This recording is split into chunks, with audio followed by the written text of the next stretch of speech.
Hello friends, welcome to my channel. तो friends, आज हम बात करेंगे हमारे ऐसे प्लांट्स की जिसकी ग्रोथ पूरे तरीके से रुकी हुई है या फिर इसकी टहनियाँ इस तरीके से सड़ रही है।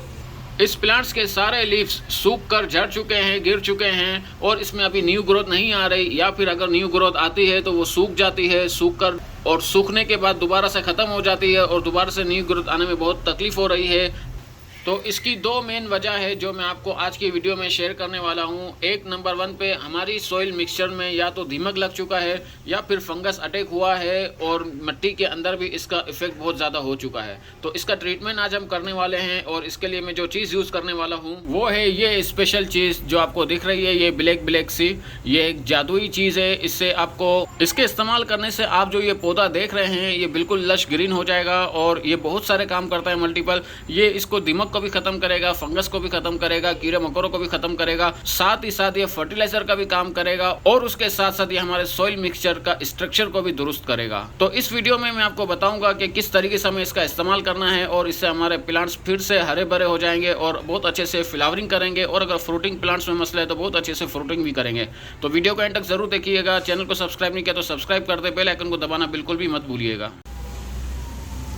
तो फ्रेंड्स, हमारे पौधों के बारे में अगर हमें थोड़ी सी भी इन्फॉर्मेशन हो कि हमारे इस प्लांट्स को कौन सी बीमारी लगी है और इसका हल क्या है, अगर हमें ये पता हो तो हम अपने प्लांट्स को फंजीसाइड के बगैर और पेस्टिसाइड के बगैर हम इसको बहुत अच्छे से हेल्दी रख सकते हैं। तो आज की वीडियो में मैं आपको 2 से 3 चीज़ें ऐसी बताने वाला हूँ जिससे हमें इल्म हो जाएगा कि हमारे प्लांट्स में प्रॉब्लम क्या है, उसका हम सही तरीके से ट्रीटमेंट कर सकेंगे और हम अपने प्लांट्स को हरा भरा कर सकेंगे। तो सबसे पहली वजह, अगर तो आपके प्लांट्स की जो टहनियाँ हैं बिल्कुल सूख रही हैं, आप अपने हिसाब से इसका बहुत अच्छा ख्याल रख रहे हैं, टाइम टू टाइम फर्टिलाइज़र भी दे रहे हैं, फिर भी इसकी जो न्यू ग्रोथ होती है वो सूख जाती है, पत्ते इसके जड़ जाते हैं, कुछ भी ग्रोथ नहीं हो पाती और आपको उस टहनी के ऊपर कोई भी बीमारी का, कीड़ा मकोड़ों का कोई भी अटैक आपको नज़र नहीं आता, तो फिर इसका मतलब यह है कि आपकी जो प्लांट्स की जो मिट्टी है उसके अंदर प्रॉब्लम है।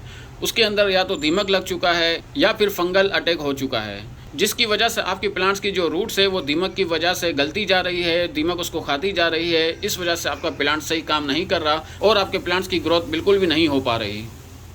और दूसरी बड़ी वजह यह है कि जब हम अपने प्लांट्स को शिफ्ट कर रहे होते हैं या किसी गमले में लगा रहे होते हैं तो हम अपने प्लांट्स की मिट्टी जो है उसको अच्छे तरीके से बनाते नहीं हैं।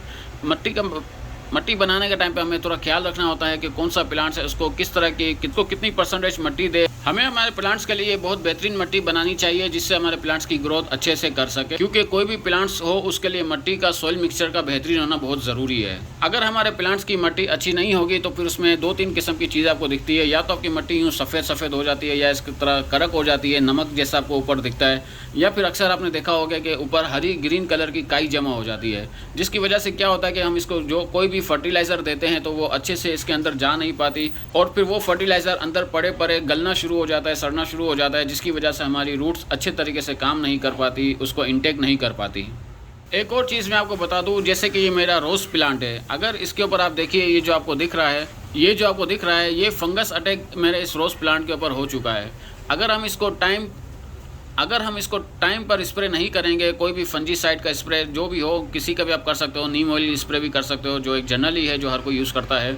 अगर आप इसको टाइम पर स्प्रे नहीं करेंगे तो ये फंगस इस टहनी की लकड़ियों के अंदर घुस जाएगा और फिर उसकी वजह से जो एक बीमारी लगती है वो उसकी बीमारी ये है कि ऊपर से ये काली होना शुरू होगी और फिर ये चलते चलते नीचे तक आपकी पूरी टहनी को काली कर देगी और जड़ तक आके फिर ये काम करना छोड़ देगी। इस तरह आपकी पूरी टहनी खराब हो जाएगी। तो इस बीमारी को कहते हैं डायबैक बीमारी। ये डायबैक बीमारी रोज़ प्लांट में लगना आम है, इसकी वजह होती है फंगस। तो आज जो मैं आपको ट्रीटमेंट बता रहा हूँ, इसी सेम ट्रीटमेंट से आपका इसका भी हल हो जाएगा और फंगस का भी हल हो जाएगा और दीमक का भी हल हो जाएगा। तो फ्रेंड्स, अब हमें एक काम करना है कि इस प्लांट्स को इसके अंदर से निकाले बगैर किस तरीके से इसका ट्रीटमेंट करना है। वो ट्रीटमेंट करने से पहले आप अपने प्लांट्स की जो ये टहनियाँ हैं आप इसको चेक कर लीजिए किसी भी तरीके से, इसको यूँ खुरच के देख ले और अगर तो ये अंदर से ग्रीन है तो इसका मतलब आपकी ये प्लांट्स में ताकत है, जिंदा है, ये आपको ग्रोथ करेगी। और कुछ टहनियाँ अगर आपकी ब्लैक हो गई है या सूख गई है या फिर अंदर से ग्रीन नहीं है तो वो टहनी आपको पूरी के पूरी काटनी पड़ेगी, वो आपकी टहनी सर्वाइव नहीं कर पाएगी। उसको काटने के बाद जो बचेगी उसका फिर हम इलाज करेंगे। तो आइए अब हम अपना नेक्स्ट स्टेप देखते हैं कि किस तरीके से हम इसको बगैर निकाले अपना ट्रीटमेंट करेंगे। तो अब जो हम सबसे पहले काम करने वाले हैं वो करना है हमें मिट्टी की गुड़ाई। किसी भी औजार की मदद से हम अपने प्लांट्स की मिट्टी की अच्छे से गुड़ी कर देंगे और बहुत अच्छे तरीके से करना है। तकरीबन 2 से 3 इंच तक आपको इसकी गोडी कर लेनी है। चाहे आपका किसी भी पॉट में हो प्लांट, छोटा हो बड़ा हो, कम से कम 2 से 3 इंच इसकी आप गोडी कर लें।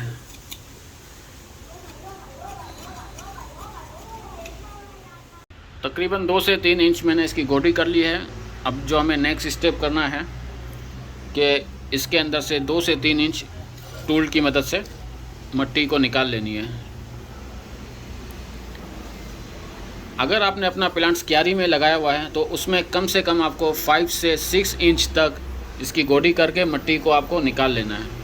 लेकिन एक बात का आप ख्याल रखना कि आपकी जो प्लांट्स की रूट्स है वो डैमेज नहीं होनी चाहिए। तो अब एक काम करता हूँ, मैं इसको तरीके से निकाल लेता हूँ, फिर आपको आगे का बताता हूँ।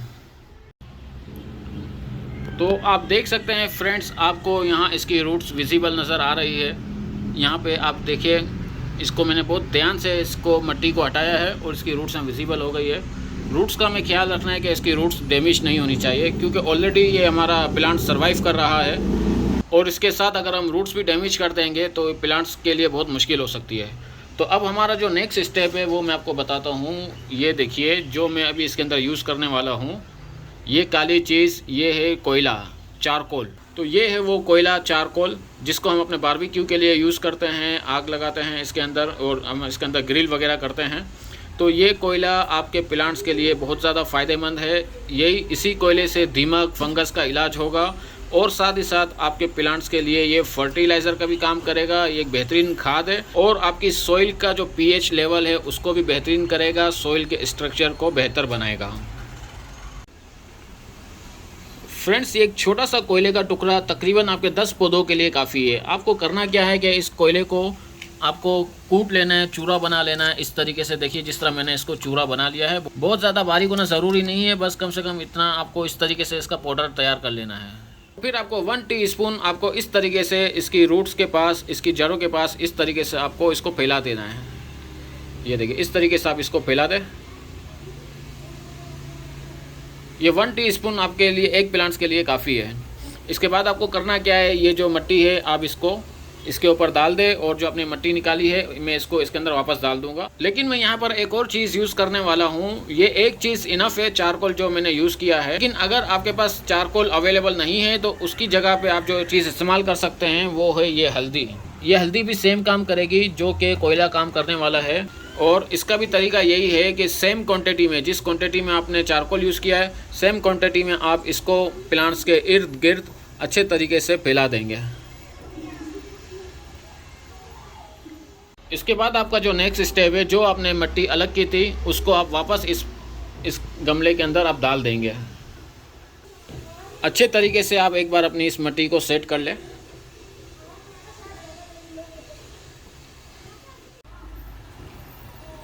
इसके बाद अगर आपके प्लांट्स में अगर कोई स्टेम इसकी काली हो गई है तो आप उसकी कटिंग कर दें, या कोई स्टेम आपकी पूरे तरीके से सूख गई है तो आप उसकी भी कटिंग कर दें।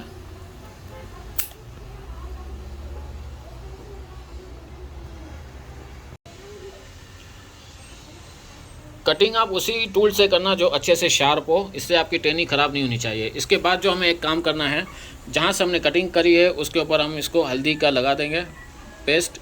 इससे क्या होगा कि दोबारा जो ये ताज़ा हिस्सा होता है इसके ऊपर फंगस अटैक वगैरह नहीं हो सकेगा।